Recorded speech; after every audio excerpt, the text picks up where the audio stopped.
I have epilepsy, but I've been seizure-free for 1 year and I can drive. Did you know that on average, every year 15,500 people in Canada learn that they have epilepsy? Would you know what to do if someone you knew was having a seizure? The myth is, some people think that you should put something in the mouth of someone who's having a seizure so that they don't swallow their tongue. But in fact, never put something in someone's mouth when they're having a seizure. It's impossible to swallow your tongue. Try it.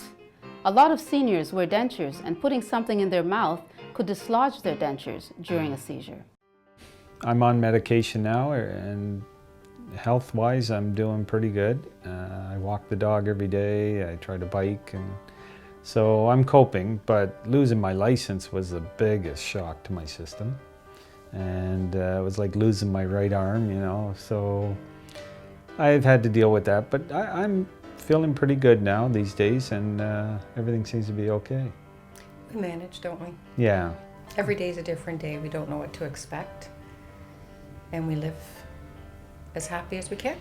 Epilepsy is a neurological disorder or brain condition, and of all the different neurological disorders that there are, epilepsy is one of the most common neurological conditions.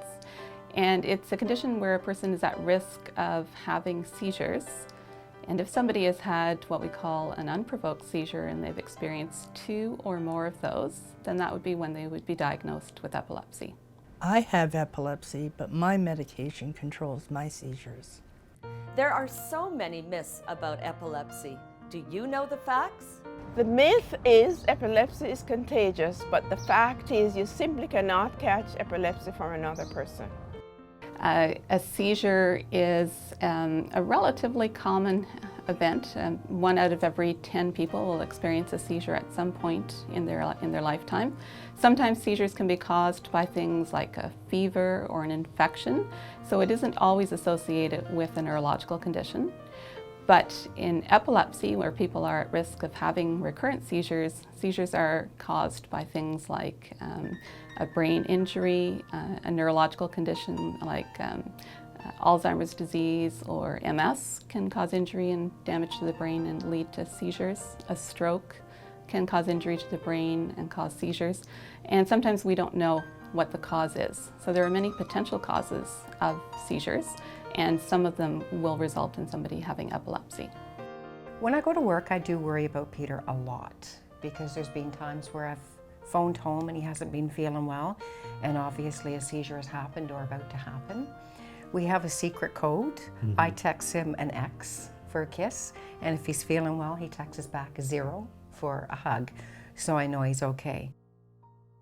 I have epilepsy and I love to travel. Epilepsy is a medical condition, not a mental condition, and is more common among seniors than you might think.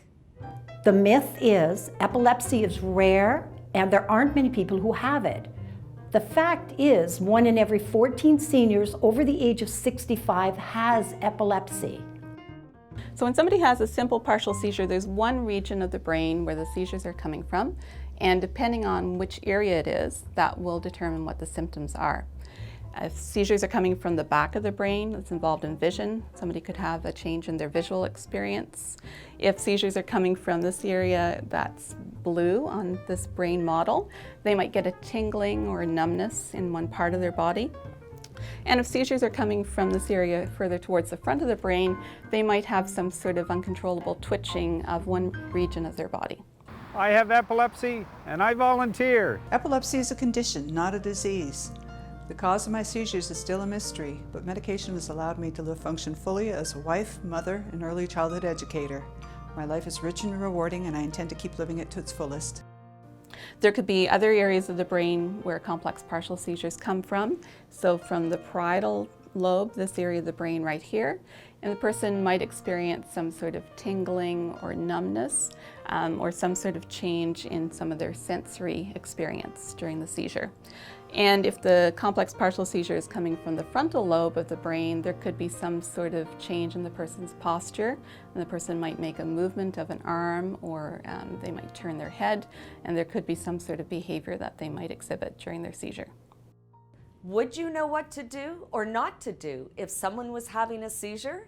If a person exhibits signs of a partial seizure, always remember to stay calm. Time the seizure. Do not restrain the person. Gently guide them away from any danger. Stay with them until the seizure ends and make sure they are fully aware. Keep a record of your seizures.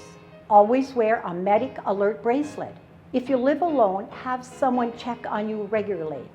And take showers, not baths. Call an ambulance.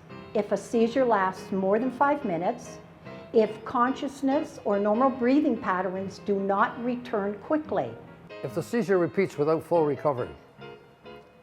If a person is confused for more than an hour. If it is a first-time seizure, or if the person appears to be injured or has diabetes. Each person should speak to their own doctor to find out what is considered a medical emergency for them. Epilepsy hasn't stopped our grandma and grandpa from living a normal life. My mother has epilepsy, and I can hardly keep up with her. My dad has epilepsy. He still swings like a pro. My mom has epilepsy, and together with my dad, they live life to the fullest. Don't let epilepsy stand in your way.